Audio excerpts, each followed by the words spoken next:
बिस्मिल्लाहिर्रहमानिर्रहीम। नाज़रीन, मैं हूँ मोहम्मद अयाज़। आज मैं आपके सामने कुछ अहम डेवलपमेंट रखना चाहूँगा।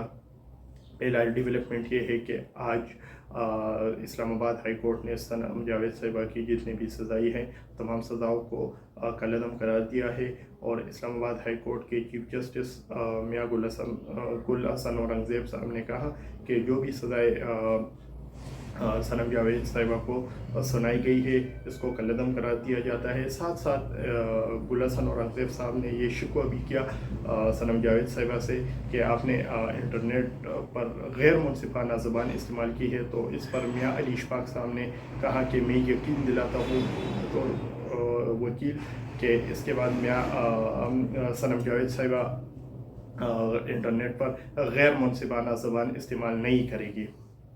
दूसरा डेवलपमेंट ये है कि आज पीटीआई की पार्लिमानी कमेटी का इजलास हुआ और पार्लिमानी कमेटी के जो बातें हुए वो आपके सामने मैं शेयर करूंगा। पहली बात तो ये हो गई कि जो एडहॉक जजेस की तैनाती है तो बैरिस्टर गौहर साहब ने कहा कि हम जुडिशल कमीशन में दरख्वास्त दायर करेंगे और दरख्वास्त में मौक़िफ़ अपनाएंगे कि एडहॉक जजेस की जो तैनाती है उसको कलअदम करार दिया जाए।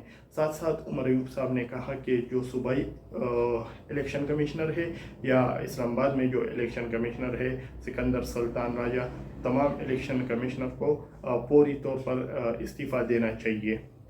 असद कैसर साहब ने कहा कि अगर आप जंग चाहते हैं तो हम आपसे 2 कदम आगे होंगे।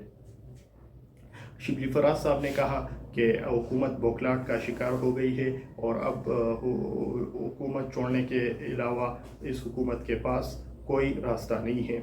तो अब देखना ये है कि मुल्क के हालात तो ऐसे भी ख़राब है और दिन ब दिन अबतर होते जा रहे हैं। जितने ये हुकूमत गलत फैसले करेगी, जितना ये हुकूमत देर करेगी हुकूमत के ख़ात्मे में, तो मुल्क के हालात दिन ब दिन बिगड़ती जाएगी।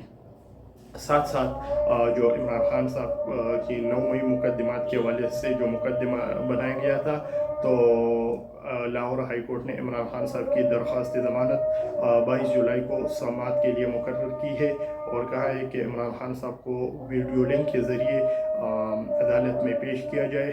तो अब देखते हैं कि इमरान खान साहब की ज़मानत होती है या नहीं।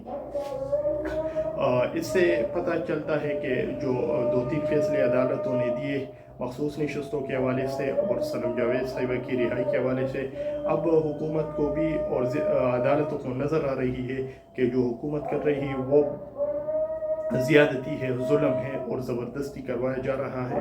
और अदालतों ने ये फैसला किया है कि अब अदालतें हर किस्म के जुल्म के ख़िलाफ़ डट कर खड़ा हो के मुकाबला करेगी। आज एक और प्रेस कॉन्फ्रेंस हुई। प्रेस कॉन्फ्रेंस तो नहीं थी, खैर इंटरव्यू थी राना सनाउल्लाह की और इनका ये कहना था कि हम आर्टिकल 17 के तहत पीटीआई पर पाबंदी लगाना चाहते हैं और इस मसले को पार्लियामेंट में डिस्कस किया जाएगा। इसके बाद हम फैसला करेंगे और अदालत भी जाएंगे क्या कि अदालत पीटीआई पर पाबंदी लगा देगी या नहीं। तो अब देखना है कि क्या होता है। लेकिन जो पाबंदी की बात है आर्टिकल 6 की, तो शाहिद खाकान साहब ने कुछ दिनों पहले कहा था कि इसमें सिर्फ पीटीआई पर फिर आर्टिकल 6 नहीं लगेगी, तमाम सियासी जमातों पर आर्टिकल 6 लगेगी और इसका आर्टिकल 6 का मज़ा सिर्फ पीटीआई ने नहीं फिर सब ने चखना है। तो अब देखना है कि क्या होता है।